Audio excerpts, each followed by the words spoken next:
고요한 아침, 창가에 스며드는 햇살처럼 혹은 거대한 숲을 키워내는 작은 씨앗처럼 우리 삶에는 눈에 띄지 않지만 가장 근원적인 변화를 이끄는 힘이 있습니다. 우리는 종종 크고 놀라운 기적, 천둥과 같은 음성을 통해 하나님께서 일하신다고 생각합니다. 하지만 성령님의 역사는 대부분 세상이 주목하지 않는 잔잔한 물결처럼 속삭임처럼 우리 내면 가장 깊은 곳에서 시작됩니다. 오늘 이 이야기를 듣기 전 잠시 여러분의 마음을 정돈하고 귀를 기울여 주시길 바랍니다. 이 메시지가 누군가에게는 꼭 필요한 위로와 확신이 될 수 있습니다. 이 말씀의 은혜를 더 많은 이들과 나누기 원하신다면 잠시 시간을 내어 좋아요와 구독으로 이 선한 빛을 퍼뜨리는 일에 동참해 주십시오. 여러분의 작은 손길을 통해 하나님의 사랑이 필요한 영혼에게 전달될 줄 믿습니다. 이제 우리 삶 속에서 조용히 그러나 분명하게 일하고 계시는 성령님의 9가지 흔적을 함께 따라가 보겠습니다. 첫 번째 증거는 나도 모르게 죄에 대해 마음이 민감해지는 것입니다. 예전에는 대수롭지 않게 여겼던 작은 거짓말, 남을 향한 섣부른 판단이나 비판적인 말 한마디가 이상하게 마음에 가시처럼 박히기 시작합니다. TV 드라마를 보다가도 불의한 장면에 마음이 불편해지고 직장에서의 작은 편법에 양심의 소리가 들려옵니다. 이는 단순히 양심이 예민해진 것을 넘어 우리 안에 계신 성령께서 진리의 빛으로 우리의 영혼을 비추고 계시기 때문입니다. 요한복음 16장 8절에서 예수님께서는 성령님을 가리켜 그가 와서 죄에 대하여, 의에 대하여, 심판에 대하여 세상을 책망하시리라고 말씀하셨습니다. 성령님이 우리 안에 거하시면 우리는 더 이상 죄와 타협하며 무감각하게 살아갈 수 없습니다. 이 민감함은 죄에 대한 두려움 때문만이 아닙니다. 그보다는 사랑하는 하나님과의 관계가 멀어질까 봐 안타까워하는 거룩함을 향한 깊은 갈망에서 비롯됩니다. 혹시 여러분의 마음속에 이런 작은 찔림과 거룩하게 살고 싶다는 소망이 싹트고 있다면 이는 여러분의 결심이 아니라 성령께서 이미 당신의 마음을 만지고 계시다는 가장 확실한 증거입니다. 두 번째 증거는 하나님의 말씀이 이전과 전혀 다르게 살아있는 음성처럼 들리기 시작하는 것입니다. 수없이 읽었던 성경 구절인데도 어느 날 아침 그 말씀이 마치 나만을 위해 기록된 것처럼 가슴에 깊이 박힙니다. 목사님의 설교 말씀 중 한 문장이 하루 종일 뇌리를 떠나지 않고 어려운 상황 속에서 나아갈 길을 비추는 등불이 되어줍니다.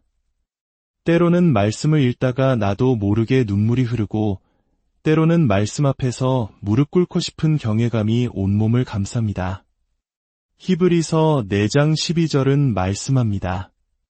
하나님의 말씀은 살아있고 활력이 있어 좌우의 날선 어떤 검보다도 예리하여 혼과 영과 및 관절과 골수를 찔러 쪼개기까지 하며 또 마음의 생각과 뜻을 판단하나니 이 말씀이 지식이 아니라 실제적인 체험이 되는 순간 바로 그때가 성령께서 역사하시는 순간입니다. 말씀이 나를 꾸짖는 회초리가 되고 지친 영혼을 일으키는 생명수가 되며 어두운 길을 밝히는 빛이 되는 경험. 그것은 성령님의 도우심 없이는 불가능합니다. 당신의 삶에 말씀이 살아 움직이고 있다면 성령께서 당신의 영을 날마다 깨우고 계신 것입니다. 세 번째 증거는 삶의 우선순위가 세상의 기준에서 하나님의 기준으로 서서히 그러나 분명히 바뀌는 것입니다. 과거에는 나의 성공, 나의 안위, 나의 만족이 삶의 중심이었다면 이제는 어떤 선택의 기로에서 하나님의 뜻은 무엇일까? 를 먼저 고민하게 됩니다. 더 많은 이익을 얻는 길보다 마음의 평안을 주는 길을 택하고 나의 의를 드러내기보다 공동체의 화평을 먼저 생각하게 됩니다. 이것은 단순히 착한 사람이 되려는 윤리적 결단이 아닙니다. 내 삶의 주인이 내가 아니라 하나님이심을 인정하게 되는 성령께서 내 삶의 운전대를 잡고 계시다는 증거입니다. 사도행전의 제자들은 성령을 체험한 후 즉시 삶의 방향이 180도 바뀌었습니다. 예수님을 3번이나 부인했던 것 많던 어부 베드로는 성령 충만 이후 수많은 사람 앞에서 담대히 복음을 외쳤습니다. 사람들의 시선보다 하나님 앞에서 바로 서는 용기를 택한 것입니다. 우리 역시 마찬가지입니다. 예전에는 그토록 중요하게 여겼던 것들이 이제는 조금씩 사소하게 느껴지고 영원한 가치를 향한 갈망이 커지고 있다면 성령께서 이미 당신의 삶을 새로운 목적지로 인도하고 계시는 것입니다. 4번째 증거는 어떤 상황 속에서도 설명할 수 없는 평안이 마음 깊은 곳에서 솟아나는 것입니다. 세상은 온통 불안한 소식으로 가득하고 내일 일을 알 수 없는 불확실성 속에서 우리는 살아갑니다. 마치 폭풍우가 몰아치는 바다 한가운데 있는 배처럼 우리의 마음도 쉴 새 없이 흔들립니다. 그런데 이상하게도 모든 조건이 최악을 가리키고 있음에도 불구하고 마음 깊은 곳에 고요한 평안이 자리 잡을 때가 있습니다. 괜찮을 거야라는 막연한 긍정이 아니라 모든 것을 주관하시는 하나님이 나와 함께 하신다는 깊은 신뢰에서 오는 평안입니다. 빌립보서 4장 7절은 모든 지각에 뛰어난 하나님의 평강이 그리스도 예수 안에서 너희 마음과 생각을 지키시리라고 약속합니다. 이 평안은 세상이 줄 수도 이해할 수도 없는 성령의 열매입니다. 고난 중에 감사를 잃지 않고 억울함 속에서도 원망 대신 기도를 선택하며 불안 속에서도 잠잠히 하나님을 기다릴 수 있는 힘. 이 신비로운 평안을 경험하고 있다면 당신은 반드시 성령의 내밀한 인도하심을 따라 살고 있는 사람입니다. 5번째 증거는 나의 기도가 나 중심에서 하나님 중심으로 변화하는 것입니다. 예전의 기도가 내가 원하는 것들의 목록을 하나님께 청구하는 것과 같았다면 이제는 하나님, 이 문제를 통해 당신의 뜻이 이루어지기를 원합니다. 라고 기도하게 됩니다. 내 문제를 해결해 달라는 간구를 넘어 이 시간을 통해 내가 어떻게 변화되기를 원하시는지 묻게 됩니다. 더 놀라운 변화는 다른 사람을 위한 기도의 문이 열리는 것입니다. 이전에는 미워하고 원망했던 그 사람을 위해 기도하게 되고 그의 영혼을 긍휼히 여기는 마음이 생깁니다. 또한 나의 가족과 교회를 넘어 나라와 민족, 고통받는 이웃들을 위해 눈물로 기도하게 됩니다. 그것은 내 안에 하나님의 마음, 하나님의 시선이 심어졌기 때문입니다. 로마서 8장 26절은 성령도 우리의 연약함을 도우시나니 말할 수 없는 탄식으로 우리를 위하여 친히 간구하시느니라고 말씀합니다. 기도가 막히고 무슨 말을 해야 할지 모를 때조차 성령님은 우리 안에서 기도를 쉬지 않으십니다. 기도의 깊이와 넓이가 달라지고 있다면 그것은 성령께서 당신을 기도의 사람으로 빚어가고 계신다는 명백한 증표입니다.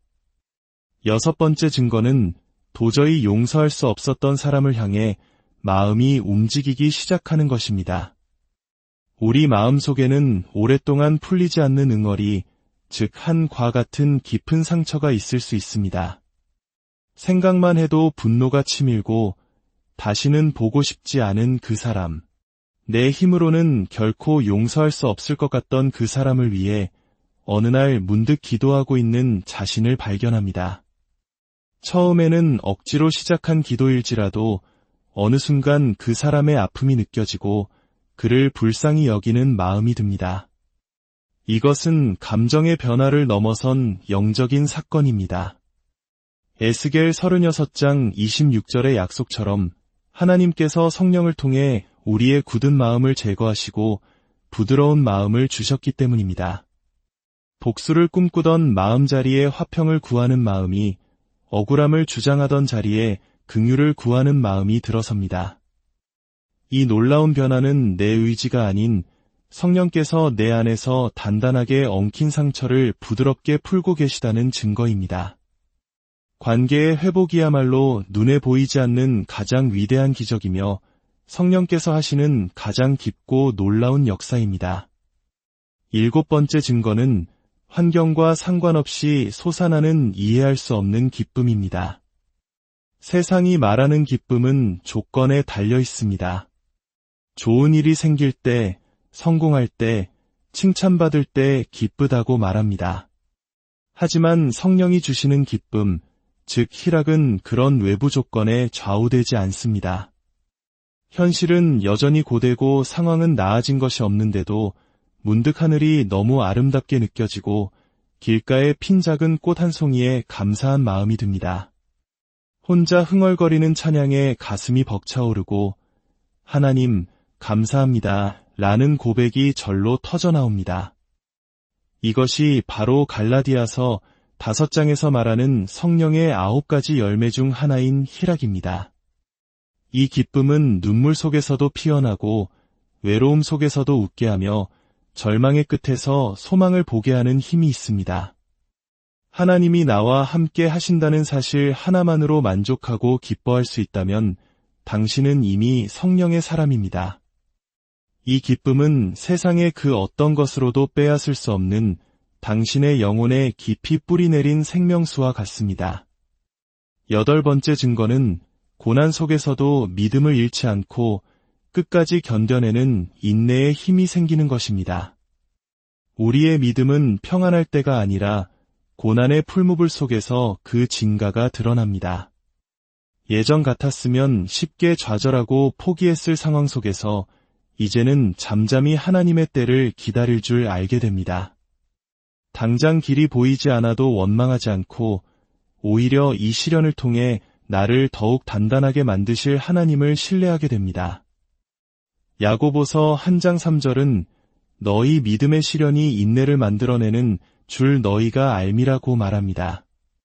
성령께서 주시는 인내는 단순히 이를 악물고 참는 것이 아닙니다.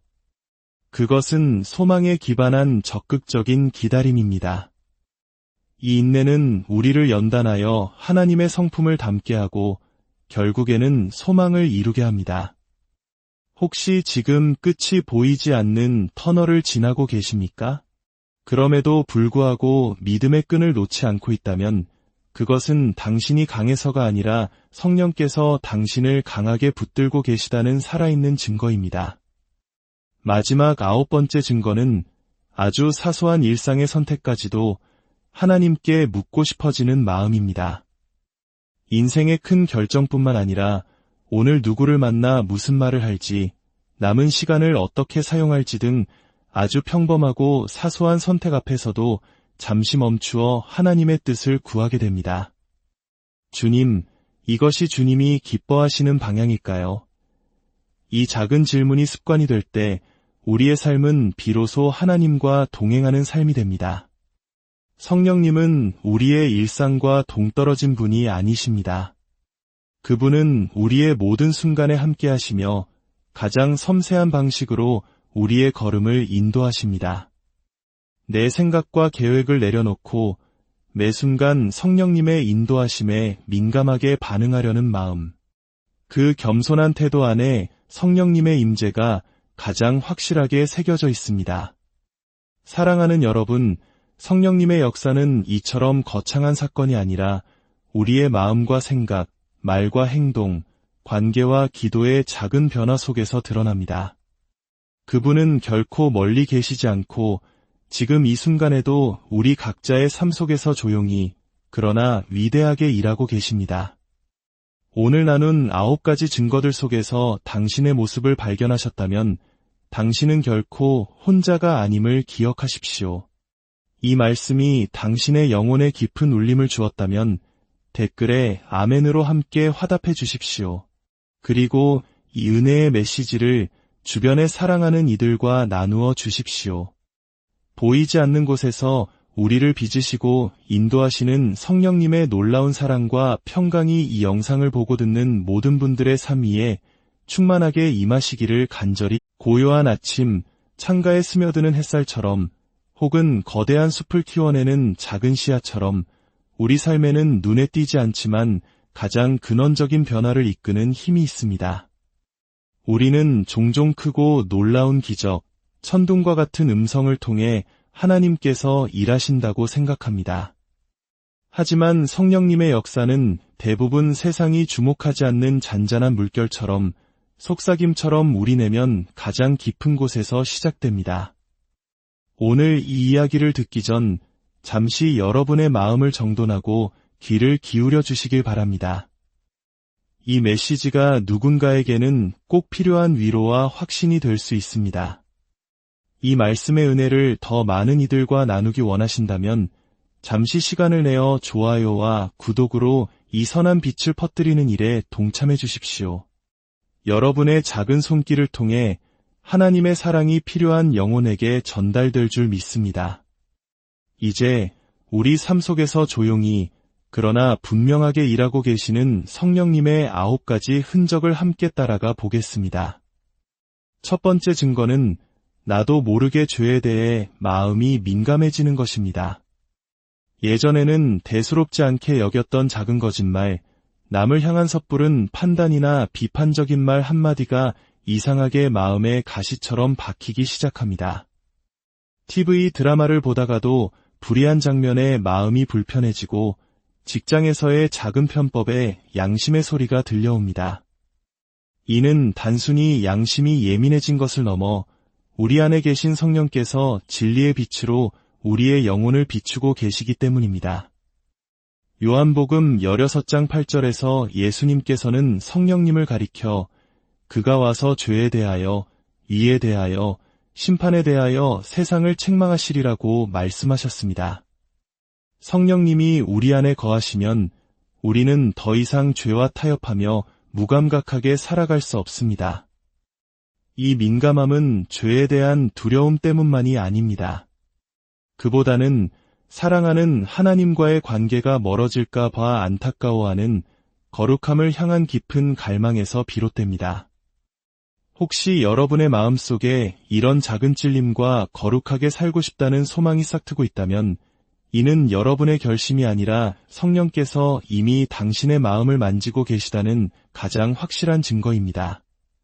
두 번째 증거는 하나님의 말씀이 이전과 전혀 다르게 살아있는 음성처럼 들리기 시작하는 것입니다. 수없이 읽었던 성경 구절인데도 어느 날 아침 그 말씀이 마치 나만을 위해 기록된 것처럼 가슴에 깊이 박힙니다. 목사님의 설교 말씀 중 한 문장이 하루 종일 뇌리를 떠나지 않고 어려운 상황 속에서 나아갈 길을 비추는 등불이 되어줍니다. 때로는 말씀을 읽다가 나도 모르게 눈물이 흐르고 때로는 말씀 앞에서 무릎 꿇고 싶은 경외감이 온몸을 감쌉니다.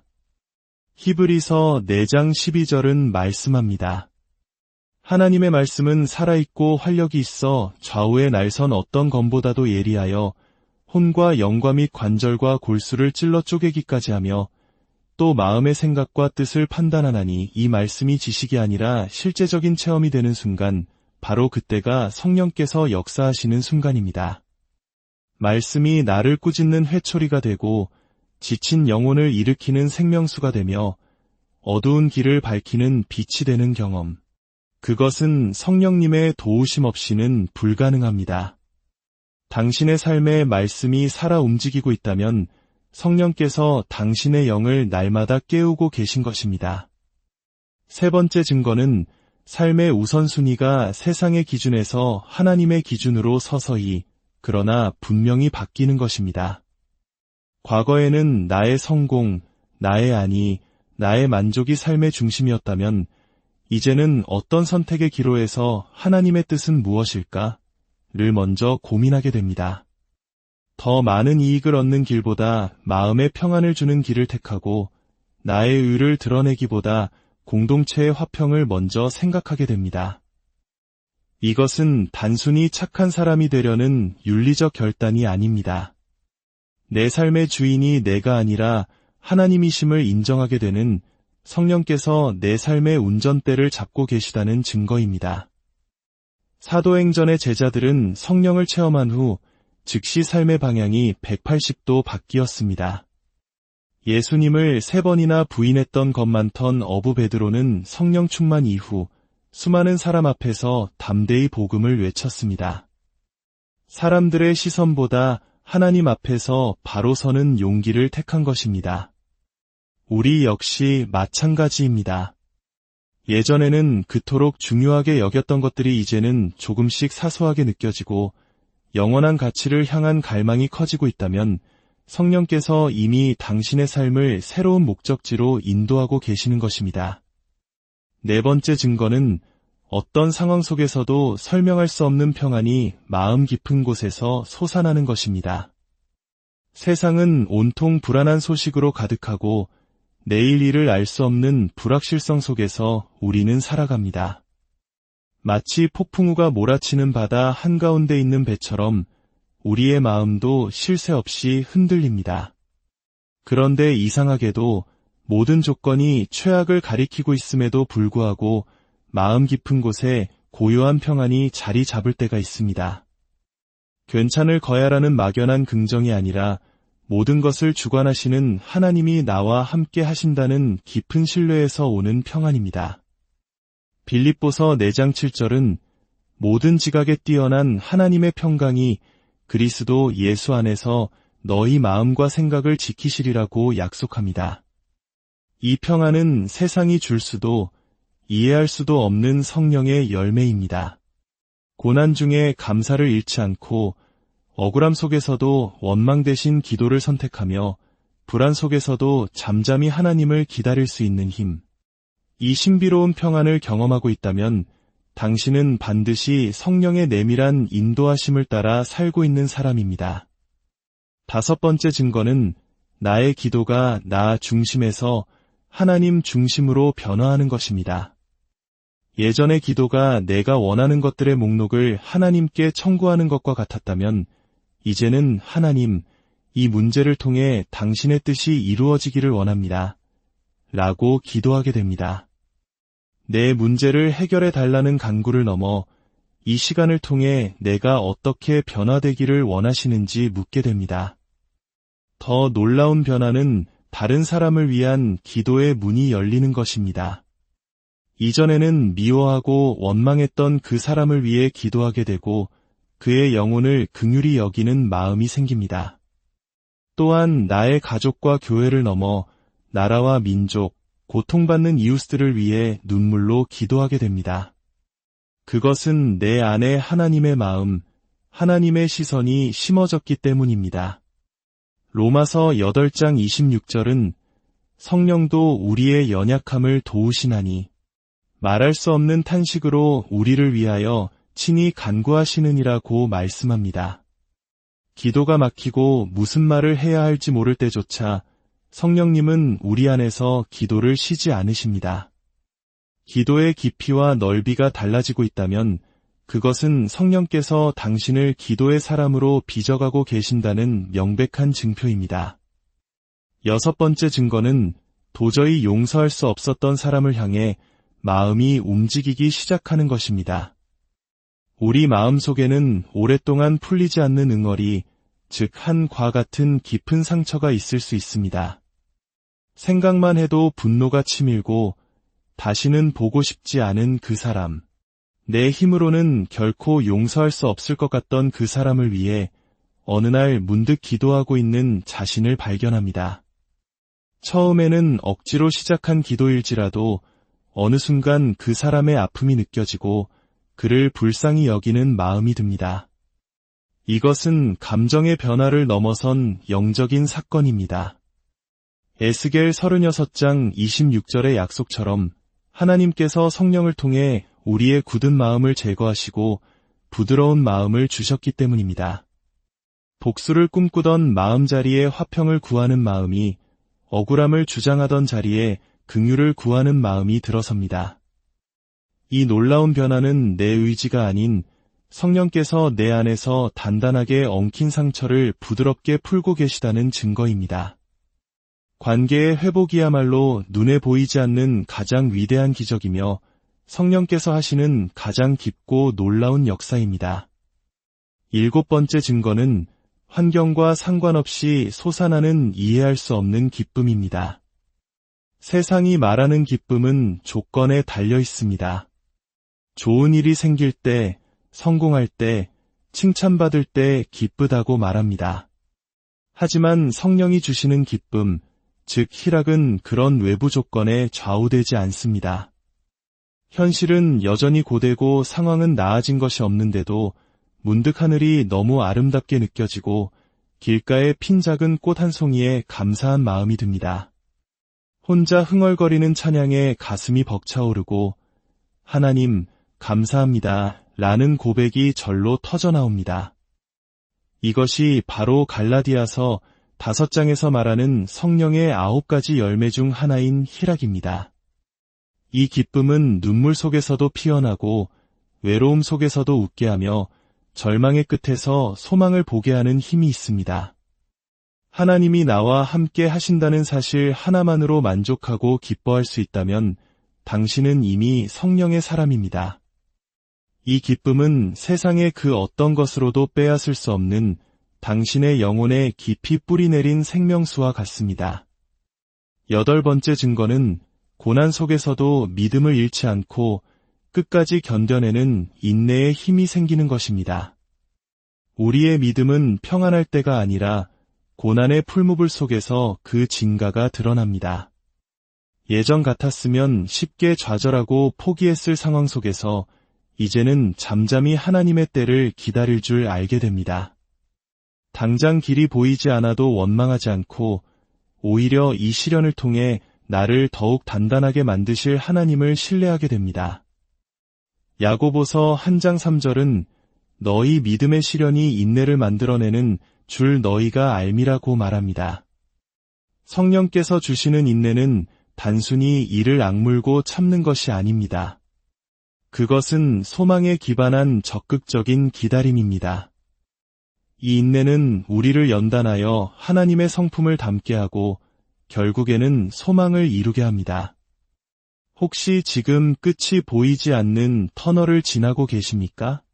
그럼에도 불구하고 믿음의 끈을 놓지 않고 있다면 그것은 당신이 강해서가 아니라 성령께서 당신을 강하게 붙들고 계시다는 살아있는 증거입니다.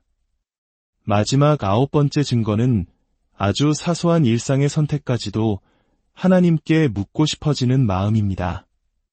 인생의 큰 결정뿐만 아니라 오늘 누구를 만나 무슨 말을 할지, 남은 시간을 어떻게 사용할지 등 아주 평범하고 사소한 선택 앞에서도 잠시 멈추어 하나님의 뜻을 구하게 됩니다. 주님, 이것이 주님이 기뻐하시는 방향일까요? 이 작은 질문이 습관이 될 때 우리의 삶은 비로소 하나님과 동행하는 삶이 됩니다. 성령님은 우리의 일상과 동떨어진 분이 아니십니다. 그분은 우리의 모든 순간에 함께 하시며 가장 섬세한 방식으로 우리의 걸음을 인도하십니다. 내 생각과 계획을 내려놓고 매 순간 성령님의 인도하심에 민감하게 반응하려는 마음. 그 겸손한 태도 안에 성령님의 임재가 가장 확실하게 새겨져 있습니다. 사랑하는 여러분, 성령님의 역사는 이처럼 거창한 사건이 아니라 우리의 마음과 생각, 말과 행동, 관계와 기도의 작은 변화 속에서 드러납니다. 그분은 결코 멀리 계시지 않고 지금 이 순간에도 우리 각자의 삶 속에서 조용히 그러나 위대하게 일하고 계십니다. 오늘 나눈 9가지 증거들 속에서 당신의 모습을 발견하셨다면 당신은 결코 혼자가 아님을 기억하십시오. 이 말씀이 당신의 영혼에 깊은 울림을 주었다면 댓글에 아멘으로 함께 화답해 주십시오. 그리고 이 은혜의 메시지를 주변에 사랑하는 이들과 나누어 주십시오.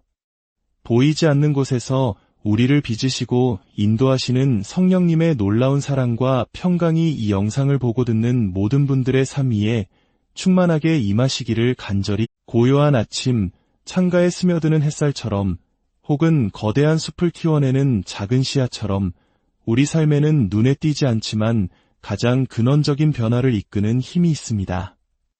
우리는 종종 크고 놀라운 기적, 천둥과 같은 음성을 통해 하나님께서 일하신다고 생각합니다.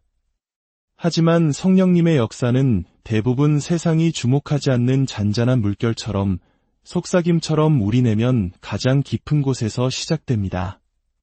오늘 이 이야기를 듣기 전 잠시 여러분의 마음을 정돈하고 귀를 기울여 주시길 바랍니다. 이 메시지가 누군가에게는 꼭 필요한 위로와 확신이 될 수 있습니다. 이 말씀의 은혜를 더 많은 이들과 나누기 원하신다면 잠시 시간을 내어 좋아요와 구독으로 이 선한 빛을 퍼뜨리는 일에 동참해 주십시오. 여러분의 작은 손길을 통해 하나님의 사랑이 필요한 영혼에게 전달될 줄 믿습니다. 이제 우리 삶 속에서 조용히 그러나 분명하게 일하고 계시는 성령님의 9가지 흔적을 함께 따라가 보겠습니다. 첫 번째 증거는 나도 모르게 죄에 대해 마음이 민감해지는 것입니다. 예전에는 대수롭지 않게 여겼던 작은 거짓말, 남을 향한 섣부른 판단이나 비판적인 말 한마디가 이상하게 마음에 가시처럼 박히기 시작합니다. TV 드라마를 보다가도 불의한 장면에 마음이 불편해지고 직장에서의 작은 편법에 양심의 소리가 들려옵니다. 이는 단순히 양심이 예민해진 것을 넘어 우리 안에 계신 성령께서 진리의 빛으로 우리의 영혼을 비추고 계시기 때문입니다. 요한복음 16장 8절에서 예수님께서는 성령님을 가리켜 그가 와서 죄에 대하여, 의에 대하여, 심판에 대하여 세상을 책망하시리라고 말씀하셨습니다. 성령님이 우리 안에 거하시면 우리는 더 이상 죄와 타협하며 무감각하게 살아갈 수 없습니다. 이 민감함은 죄에 대한 두려움 때문만이 아닙니다. 그보다는 사랑하는 하나님과의 관계가 멀어질까 봐 안타까워하는 거룩함을 향한 깊은 갈망에서 비롯됩니다. 혹시 여러분의 마음속에 이런 작은 찔림과 거룩하게 살고 싶다는 소망이 싹트고 있다면 이는 여러분의 결심이 아니라 성령께서 이미 당신의 마음을 만지고 계시다는 가장 확실한 증거입니다. 두 번째 증거는 하나님의 말씀이 이전과 전혀 다르게 살아있는 음성처럼 들리기 시작하는 것입니다. 수없이 읽었던 성경 구절인데도 어느 날 아침 그 말씀이 마치 나만을 위해 기록된 것처럼 가슴에 깊이 박힙니다. 목사님의 설교 말씀 중 한 문장이 하루 종일 뇌리를 떠나지 않고 어려운 상황 속에서 나아갈 길을 비추는 등불이 되어줍니다. 때로는 말씀을 읽다가 나도 모르게 눈물이 흐르고 때로는 말씀 앞에서 무릎 꿇고 싶은 경외감이 온몸을 감쌉니다. 히브리서 4장 12절은 말씀합니다. 하나님의 말씀은 살아있고 활력이 있어 좌우의 날선 어떤 검보다도 예리하여 혼과 영과 및 관절과 골수를 찔러 쪼개기까지 하며 또 마음의 생각과 뜻을 판단하나니 이 말씀이 지식이 아니라 실제적인 체험이 되는 순간 바로 그때가 성령께서 역사하시는 순간입니다. 말씀이 나를 꾸짖는 회초리가 되고 지친 영혼을 일으키는 생명수가 되며 어두운 길을 밝히는 빛이 되는 경험. 그것은 성령님의 도우심 없이는 불가능합니다. 당신의 삶에 말씀이 살아 움직이고 있다면 성령께서 당신의 영을 날마다 깨우고 계신 것입니다. 세 번째 증거는 삶의 우선순위가 세상의 기준에서 하나님의 기준으로 서서히 그러나 분명히 바뀌는 것입니다. 과거에는 나의 성공, 나의 안위, 나의 만족이 삶의 중심이었다면 이제는 어떤 선택의 기로에서 하나님의 뜻은 무엇일까? 를 먼저 고민하게 됩니다. 더 많은 이익을 얻는 길보다 마음의 평안을 주는 길을 택하고 나의 의를 드러내기보다 공동체의 화평을 먼저 생각하게 됩니다. 이것은 단순히 착한 사람이 되려는 윤리적 결단이 아닙니다. 내 삶의 주인이 내가 아니라 하나님이심을 인정하게 되는 성령께서 내 삶의 운전대를 잡고 계시다는 증거입니다. 사도행전의 제자들은 성령을 체험한 후 즉시 삶의 방향이 180도 바뀌었습니다. 예수님을 3번이나 부인했던 것 많던 어부 베드로는 성령 충만 이후 수많은 사람 앞에서 담대히 복음을 외쳤습니다. 사람들의 시선보다 하나님 앞에서 바로 서는 용기를 택한 것입니다. 우리 역시 마찬가지입니다. 예전에는 그토록 중요하게 여겼던 것들이 이제는 조금씩 사소하게 느껴지고 영원한 가치를 향한 갈망이 커지고 있다면 성령께서 이미 당신의 삶을 새로운 목적지로 인도하고 계시는 것입니다. 네 번째 증거는 어떤 상황 속에서도 설명할 수 없는 평안이 마음 깊은 곳에서 솟아나는 것입니다.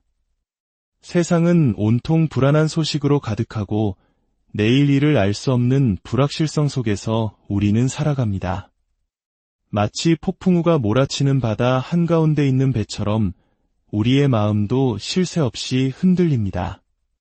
그런데 이상하게도 모든 조건이 최악을 가리키고 있음에도 불구하고 마음 깊은 곳에 고요한 평안이 자리 잡을 때가 있습니다. 괜찮을 거야라는 막연한 긍정이 아니라 모든 것을 주관하시는 하나님이 나와 함께 하신다는 깊은 신뢰에서 오는 평안입니다. 빌립보서 4장 7절은 모든 지각에 뛰어난 하나님의 평강이 그리스도 예수 안에서 너희 마음과 생각을 지키시리라고 약속합니다. 이 평안은 세상이 줄 수도 이해할 수도 없는 성령의 열매입니다. 고난 중에 감사를 잃지 않고 억울함 속에서도 원망 대신 기도를 선택하며 불안 속에서도 잠잠히 하나님을 기다릴 수 있는 힘. 이 신비로운 평안을 경험하고 있다면 당신은 반드시 성령의 내밀한 인도하심을 따라 살고 있는 사람입니다. 다섯 번째 증거는 나의 기도가 나 중심에서 하나님 중심으로 변화하는 것입니다. 예전의 기도가 내가 원하는 것들의 목록을 하나님께 청구하는 것과 같았다면 이제는 하나님, 이 문제를 통해 당신의 뜻이 이루어지기를 원합니다. 라고 기도하게 됩니다. 내 문제를 해결해 달라는 간구를 넘어 이 시간을 통해 내가 어떻게 변화되기를 원하시는지 묻게 됩니다. 더 놀라운 변화는 다른 사람을 위한 기도의 문이 열리는 것입니다. 이전에는 미워하고 원망했던 그 사람을 위해 기도하게 되고 그의 영혼을 긍휼히 여기는 마음이 생깁니다. 또한 나의 가족과 교회를 넘어 나라와 민족, 고통받는 이웃들을 위해 눈물로 기도하게 됩니다. 그것은 내 안에 하나님의 마음, 하나님의 시선이 심어졌기 때문입니다. 로마서 8장 26절은 성령도 우리의 연약함을 도우시나니 말할 수 없는 탄식으로 우리를 위하여 친히 간구하시느니라고 말씀합니다. 기도가 막히고 무슨 말을 해야 할지 모를 때조차 성령님은 우리 안에서 기도를 쉬지 않으십니다. 기도의 깊이와 넓이가 달라지고 있다면 그것은 성령께서 당신을 기도의 사람으로 빚어가고 계신다는 명백한 증표입니다. 여섯 번째 증거는 도저히 용서할 수 없었던 사람을 향해 마음이 움직이기 시작하는 것입니다. 우리 마음 속에는 오랫동안 풀리지 않는 응어리, 즉 한과 같은 깊은 상처가 있을 수 있습니다. 생각만 해도 분노가 치밀고 다시는 보고 싶지 않은 그 사람, 내 힘으로는 결코 용서할 수 없을 것 같던 그 사람을 위해 어느 날 문득 기도하고 있는 자신을 발견합니다. 처음에는 억지로 시작한 기도일지라도 어느 순간 그 사람의 아픔이 느껴지고 그를 불쌍히 여기는 마음이 듭니다.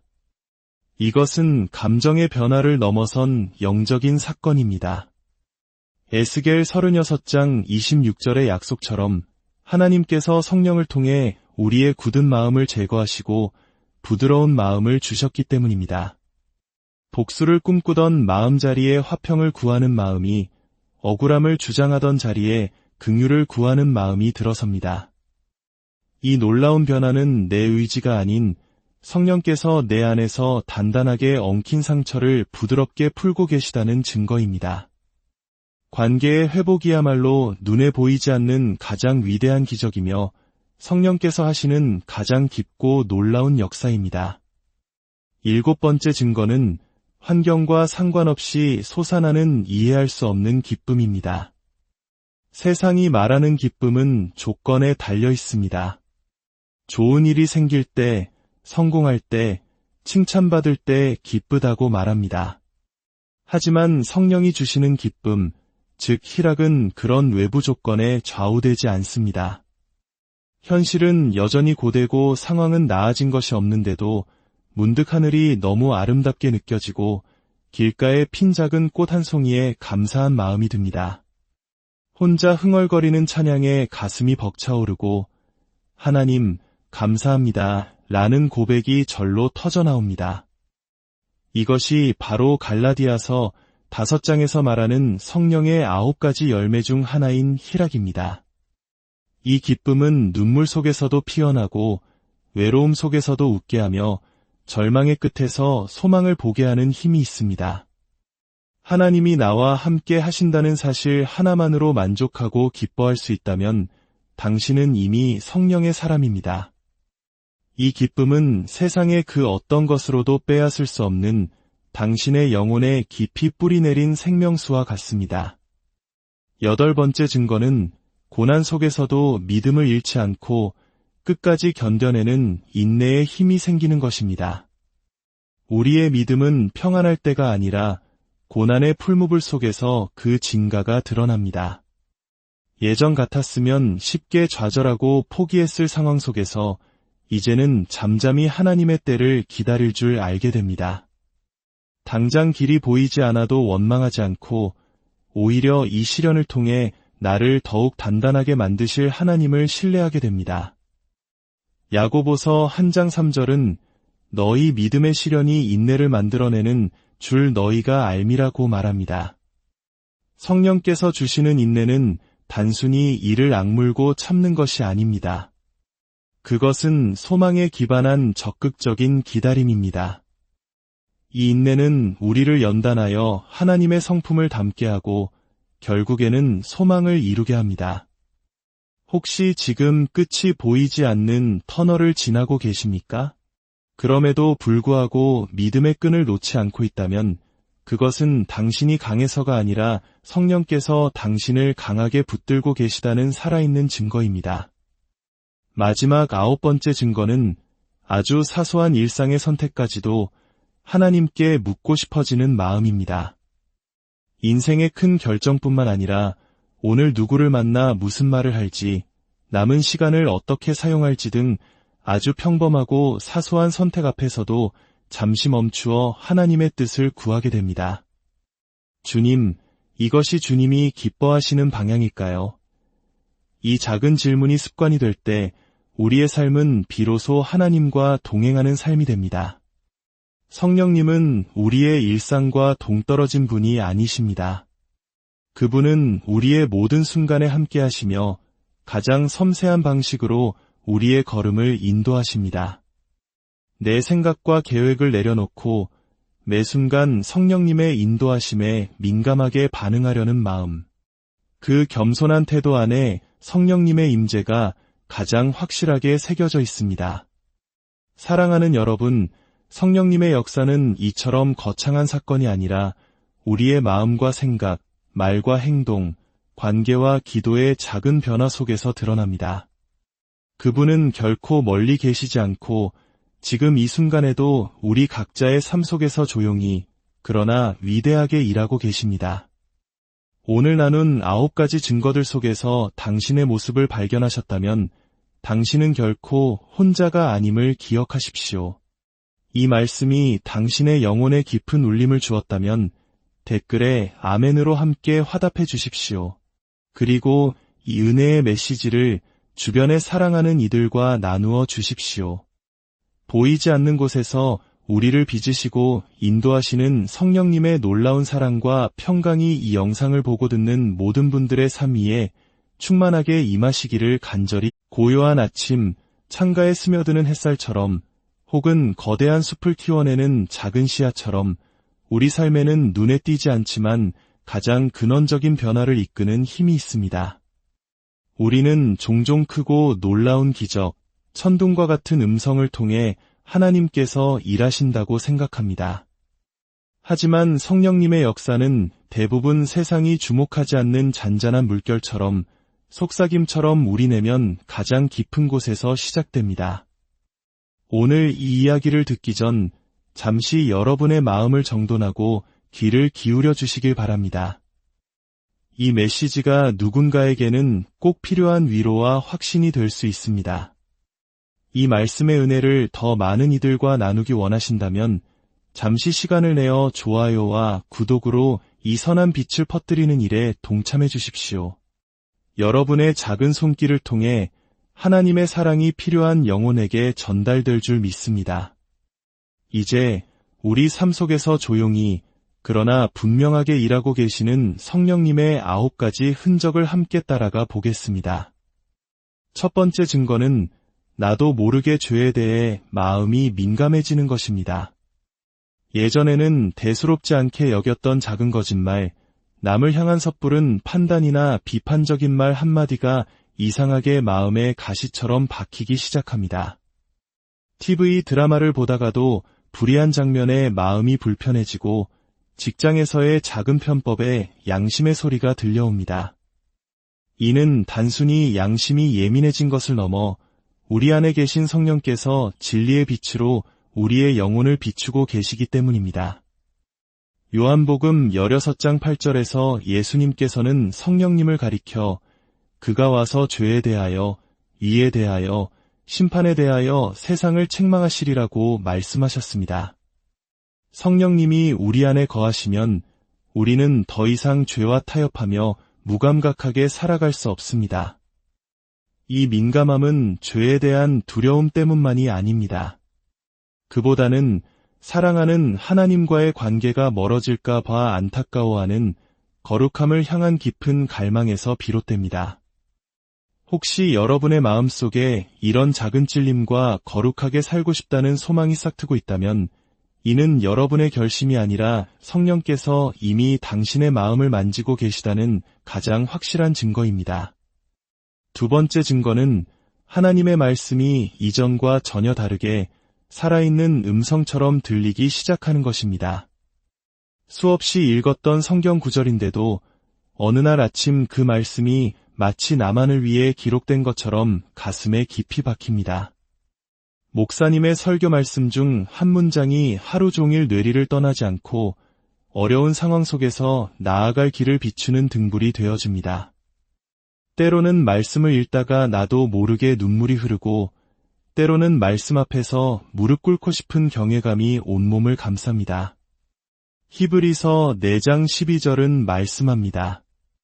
하나님의 말씀은 살아있고 활력이 있어 좌우의 날선 어떤 검보다도 예리하여 혼과 영과 및 관절과 골수를 찔러 쪼개기까지 하며 또 마음의 생각과 뜻을 판단하나니 이 말씀이 지식이 아니라 실제적인 체험이 되는 순간 바로 그때가 성령께서 역사하시는 순간입니다.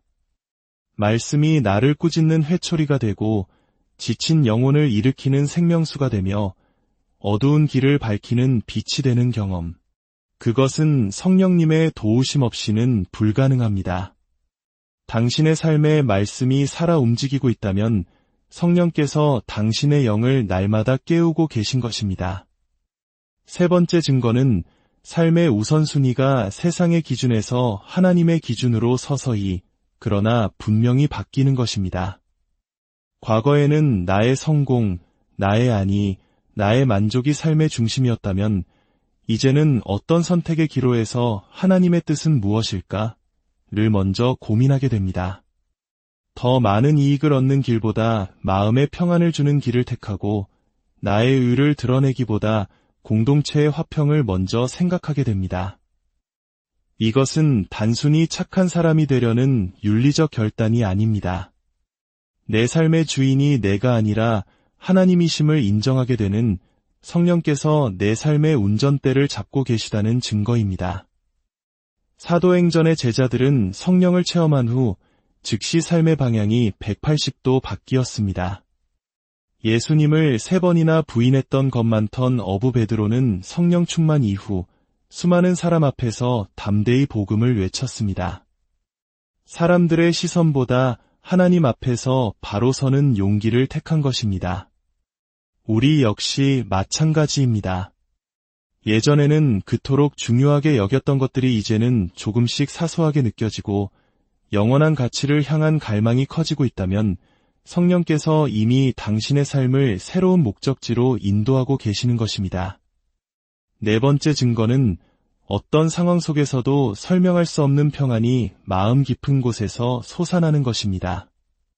세상은 온통 불안한 소식으로 가득하고 내일 일을 알 수 없는 불확실성 속에서 우리는 살아갑니다.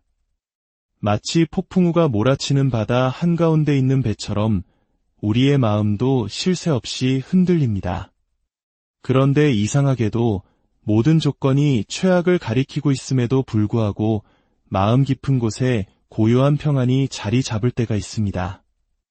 괜찮을 거야라는 막연한 긍정이 아니라 모든 것을 주관하시는 하나님이 나와 함께 하신다는 깊은 신뢰에서 오는 평안입니다. 빌립보서 4장 7절은 모든 지각에 뛰어난 하나님의 평강이 그리스도 예수 안에서 너희 마음과 생각을 지키시리라고 약속합니다. 이 평안은 세상이 줄 수도 이해할 수도 없는 성령의 열매입니다. 고난 중에 감사를 잃지 않고 억울함 속에서도 원망 대신 기도를 선택하며 불안 속에서도 잠잠히 하나님을 기다릴 수 있는 힘. 이 신비로운 평안을 경험하고 있다면 당신은 반드시 성령의 내밀한 인도하심을 따라 살고 있는 사람입니다. 5번째 증거는 나의 기도가 나 중심에서 하나님 중심으로 변화하는 것입니다. 예전의 기도가 내가 원하는 것들의 목록을 하나님께 청구하는 것과 같았다면 이제는 하나님, 이 문제를 통해 당신의 뜻이 이루어지기를 원합니다. 라고 기도하게 됩니다. 내 문제를 해결해 달라는 간구를 넘어 이 시간을 통해 내가 어떻게 변화되기를 원하시는지 묻게 됩니다. 더 놀라운 변화는 다른 사람을 위한 기도의 문이 열리는 것입니다. 이전에는 미워하고 원망했던 그 사람을 위해 기도하게 되고 그의 영혼을 긍휼히 여기는 마음이 생깁니다. 또한 나의 가족과 교회를 넘어 나라와 민족, 고통받는 이웃들을 위해 눈물로 기도하게 됩니다. 그것은 내 안에 하나님의 마음, 하나님의 시선이 심어졌기 때문입니다. 로마서 8장 26절은 성령도 우리의 연약함을 도우시나니 말할 수 없는 탄식으로 우리를 위하여 친히 간구하시느니라고 말씀합니다.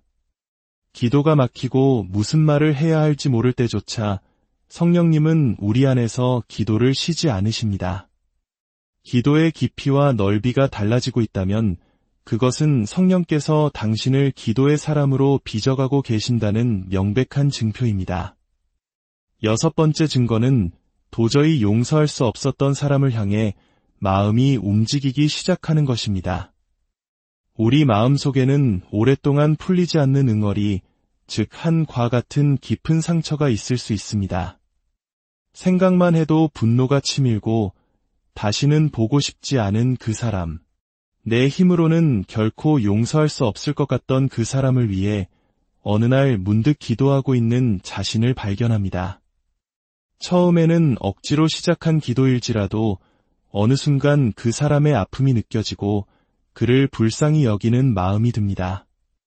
이것은 감정의 변화를 넘어선 영적인 사건입니다. 에스겔 36장 26절의 약속처럼 하나님께서 성령을 통해 우리의 굳은 마음을 제거하시고 부드러운 마음을 주셨기 때문입니다. 복수를 꿈꾸던 마음자리에 화평을 구하는 마음이 억울함을 주장하던 자리에 긍휼을 구하는 마음이 들어섭니다. 이 놀라운 변화는 내 의지가 아닌 성령께서 내 안에서 단단하게 엉킨 상처를 부드럽게 풀고 계시다는 증거입니다. 관계의 회복이야말로 눈에 보이지 않는 가장 위대한 기적이며 성령께서 하시는 가장 깊고 놀라운 역사입니다. 7번째 증거는 환경과 상관없이 솟아나는 이해할 수 없는 기쁨입니다. 세상이 말하는 기쁨은 조건에 달려 있습니다. 좋은 일이 생길 때, 성공할 때, 칭찬받을 때 기쁘다고 말합니다. 하지만 성령이 주시는 기쁨, 즉 희락은 그런 외부 조건에 좌우되지 않습니다. 현실은 여전히 고되고 상황은 나아진 것이 없는데도 문득 하늘이 너무 아름답게 느껴지고 길가에 핀 작은 꽃 한 송이에 감사한 마음이 듭니다. 혼자 흥얼거리는 찬양에 가슴이 벅차오르고 하나님, 감사합니다. 라는 고백이 절로 터져나옵니다. 이것이 바로 갈라디아서 5장에서 말하는 성령의 9가지 열매 중 하나인 희락입니다. 이 기쁨은 눈물 속에서도 피어나고 외로움 속에서도 웃게 하며 절망의 끝에서 소망을 보게 하는 힘이 있습니다. 하나님이 나와 함께 하신다는 사실 하나만으로 만족하고 기뻐할 수 있다면 당신은 이미 성령의 사람입니다. 이 기쁨은 세상의 그 어떤 것으로도 빼앗을 수 없는 당신의 영혼에 깊이 뿌리내린 생명수와 같습니다. 8번째 증거는 고난 속에서도 믿음을 잃지 않고 끝까지 견뎌내는 인내의 힘이 생기는 것입니다. 우리의 믿음은 평안할 때가 아니라 고난의 풀무불 속에서 그 진가가 드러납니다. 예전 같았으면 쉽게 좌절하고 포기했을 상황 속에서 이제는 잠잠히 하나님의 때를 기다릴 줄 알게 됩니다. 당장 길이 보이지 않아도 원망하지 않고 오히려 이 시련을 통해 나를 더욱 단단하게 만드실 하나님을 신뢰하게 됩니다. 야고보서 1장 3절은 너희 믿음의 시련이 인내를 만들어내는 줄 너희가 알미라고 말합니다. 성령께서 주시는 인내는 단순히 이를 악물고 참는 것이 아닙니다. 그것은 소망에 기반한 적극적인 기다림입니다. 이 인내는 우리를 연단하여 하나님의 성품을 담게 하고 결국에는 소망을 이루게 합니다. 혹시 지금 끝이 보이지 않는 터널을 지나고 계십니까? 그럼에도 불구하고 믿음의 끈을 놓지 않고 있다면 그것은 당신이 강해서가 아니라 성령께서 당신을 강하게 붙들고 계시다는 살아있는 증거입니다. 마지막 9번째 증거는 아주 사소한 일상의 선택까지도 하나님께 묻고 싶어지는 마음입니다. 인생의 큰 결정뿐만 아니라 오늘 누구를 만나 무슨 말을 할지, 남은 시간을 어떻게 사용할지 등 아주 평범하고 사소한 선택 앞에서도 잠시 멈추어 하나님의 뜻을 구하게 됩니다. 주님, 이것이 주님이 기뻐하시는 방향일까요? 이 작은 질문이 습관이 될 때 우리의 삶은 비로소 하나님과 동행하는 삶이 됩니다. 성령님은 우리의 일상과 동떨어진 분이 아니십니다. 그분은 우리의 모든 순간에 함께 하시며 가장 섬세한 방식으로 우리의 걸음을 인도하십니다. 내 생각과 계획을 내려놓고 매 순간 성령님의 인도하심에 민감하게 반응하려는 마음. 그 겸손한 태도 안에 성령님의 임재가 가장 확실하게 새겨져 있습니다. 사랑하는 여러분, 성령님의 역사는 이처럼 거창한 사건이 아니라 우리의 마음과 생각, 말과 행동, 관계와 기도의 작은 변화 속에서 드러납니다. 그분은 결코 멀리 계시지 않고 지금 이 순간에도 우리 각자의 삶 속에서 조용히 그러나 위대하게 일하고 계십니다. 오늘 나눈 9가지 증거들 속에서 당신의 모습을 발견하셨다면 당신은 결코 혼자가 아님을 기억하십시오. 이 말씀이 당신의 영혼에 깊은 울림을 주었다면 댓글에 아멘으로 함께 화답해 주십시오. 그리고 이 은혜의 메시지를 주변에 사랑하는 이들과 나누어 주십시오. 보이지 않는 곳에서 우리를 빚으시고 인도하시는 성령님의 놀라운 사랑과 평강이 이 영상을 보고 듣는 모든 분들의 삶 위에 충만하게 임하시기를 간절히. 고요한 아침, 창가에 스며드는 햇살처럼 혹은 거대한 숲을 키워내는 작은 씨앗처럼 우리 삶에는 눈에 띄지 않지만 가장 근원적인 변화를 이끄는 힘이 있습니다. 우리는 종종 크고 놀라운 기적, 천둥과 같은 음성을 통해 하나님께서 일하신다고 생각합니다. 하지만 성령님의 역사는 대부분 세상이 주목하지 않는 잔잔한 물결처럼 속삭임처럼 우리 내면 가장 깊은 곳에서 시작됩니다. 오늘 이 이야기를 듣기 전 잠시 여러분의 마음을 정돈하고 귀를 기울여 주시길 바랍니다. 이 메시지가 누군가에게는 꼭 필요한 위로와 확신이 될 수 있습니다. 이 말씀의 은혜를 더 많은 이들과 나누기 원하신다면 잠시 시간을 내어 좋아요와 구독으로 이 선한 빛을 퍼뜨리는 일에 동참해 주십시오. 여러분의 작은 손길을 통해 하나님의 사랑이 필요한 영혼에게 전달될 줄 믿습니다. 이제 우리 삶 속에서 조용히 그러나 분명하게 일하고 계시는 성령님의 9가지 흔적을 함께 따라가 보겠습니다. 첫 번째 증거는 나도 모르게 죄에 대해 마음이 민감해지는 것입니다. 예전에는 대수롭지 않게 여겼던 작은